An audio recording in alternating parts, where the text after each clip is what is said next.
My brother Martin, a sister remembers growing up with the Reverend Dr. Martin Luther King Jr. by Christine King Ferris.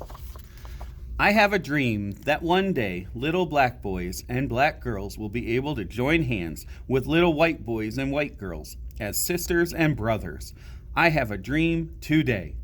Dr. Martin Luther King Jr., August 28th, 1963. Gather around and listen as I share childhood memories of my brother, the Reverend Dr. Martin Luther King Jr. I am his older sister, and I've known him longer than anyone else.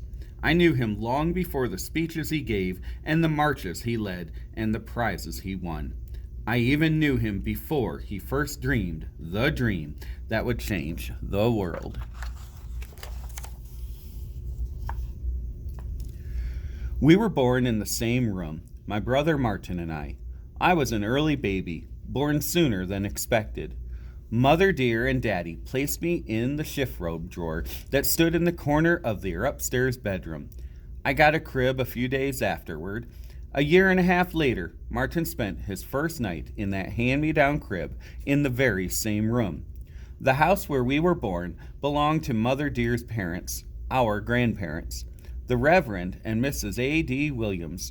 We lived there with them and our Aunt Ida, our grandmother's sister. And not long after my brother Martin, who we called M.L., because he and Daddy had the same name, our baby brother was born. His name was Alfred Daniel, but we called him A.D. after our grandfather. They called me Christine, and like 3 peas in 1 pod, we grew together. Our days and rooms were filled with adventure stories and tinker toys, with dolls and Monopoly and Chinese checkers. And although Daddy, who was an important minister, and Mother dear, who was known far and wide as a musician, often had work that took them away from our home, our grandmother was always there to take care of us. I remember days sitting at her feet as she and Aunt Ida filled us with grand memories of their childhood and read to us about all the wonderful places in the world. And of course, my brothers and I had each other. We 3 stuck together like the pages in a brand new book. And being normal young children, we were almost always up to something. Our best prank involved a fur piece that belonged to our grandmother. It looked almost alive, with its tiny feet and a little head and gleaming glass eyes. So every once in a while, in the waning light of evening, we'd tie that fur piece to a stick, and hiding behind the hedge in front of our house, we would dangle it in front of unsuspecting passers-by. Boy, you could hear the screams of fright all across the neighborhood.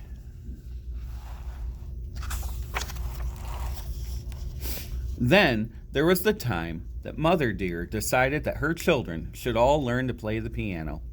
I didn't mind too much, but ML and AD preferred being outside to being stuck inside with our piano teacher, Mr. Mann, who would rap your knuckles with a ruler just for playing the wrong notes. Well, one morning, ML and AD decided to loosen the legs on the piano bench so we wouldn't have to practice. We didn't tell Mr. Mann, and when he sat, crash! Down he went. But mostly, we were good, obedient children, and ML did learn to play a few songs on the piano. He even went off to sing with our mother a time or two. Given his love for singing and music, I'm sure he could have become as good a musician as our mother had his life not called him down a different path. But that's just what his life did. My brothers and I grew up a long time ago, back in a time when certain places in our country had unfair laws. That said, it was right to keep black people separate because our skin was darker, and our ancestors had been captured in far-off Africa and brought to America as slaves. Atlanta, Georgia, the city in which we were growing up, had those laws. Because of those laws, my family rarely went to the picture shows or visited Grant Park with its famous cyclorama. In fact, to this very day, I don't recall ever seeing my father on a streetcar. Because of those laws and the indignity that went with them, Daddy preferred keeping ML, AD, and me close to home, where we're protected. We lived in a neighborhood in Atlanta that's now called Sweet Auburn. It was named for Auburn Avenue, the street that ran in front of our house. On our side of the street stood two-story frame houses, similar to the one we lived in. Across it crouched a line of one-story row houses and a store owned by a white family. When we were young, all the children along Auburn Avenue played together, even the two boys whose parents owned the store. And since our house was a favorite gathering place, those boys played with us in our backyard.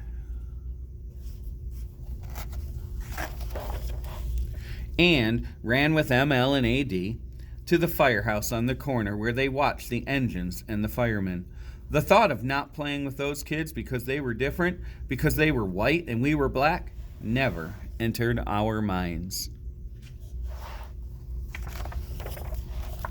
Well, one day, ML and AD went to get their playmates from across the street, just as they had done 100 times before. But they came home alone. The boys had told my brothers that they couldn't play together anymore, because AD and ML were Negroes. And that was it. Shortly afterward, the family sold the store and moved away. We never saw or heard from them again. Looking back, I realized that it was only a matter of time before the generations of cruelty and injustice that Daddy and Mother Dear and Mama and Aunt Ida had been shielding us from finally broke through.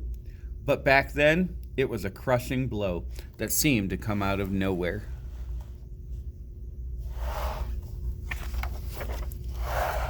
Why do white people treat colored people so mean? ML asked Mother Dear afterward. And with me and ML and AD standing in front of her trying our best to understand, Mother Dear gave the reason behind it all. Her words explained the streetcars our family avoided and the whites only sign that kept us off the elevator at City Hall. Her words told why there were parks and museums that black people could not visit, and why some restaurants refused to serve us, and why hotels wouldn't give us rooms, and why theaters would only allow us to watch their picture shows from the balcony. But her words also gave us hope. She answered simply, because they just don't understand that everyone is the same. But someday it will be better.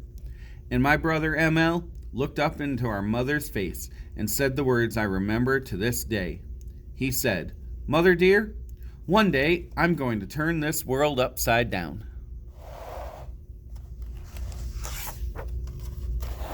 In the coming years, there would be other reminders of the cruel system called segregation that sought to keep black people down.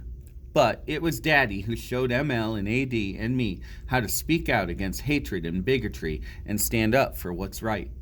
Daddy was the minister at Ebenezer Baptist Church, and after losing our playmates, when ML, AD, and I heard our father speak from his pulpit, his words had new meaning.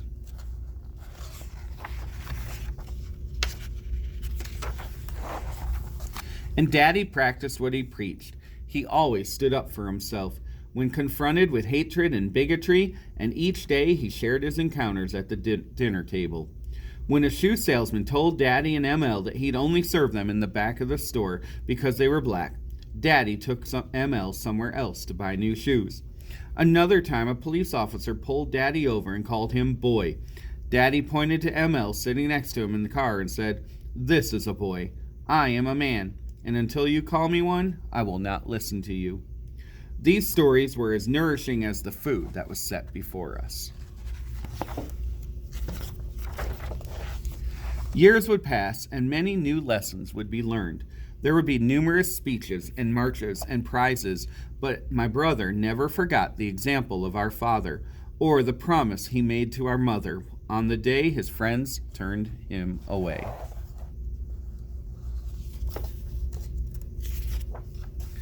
And when he was much older, my brother, ML, dreamed a dream. and that turned the world upside down.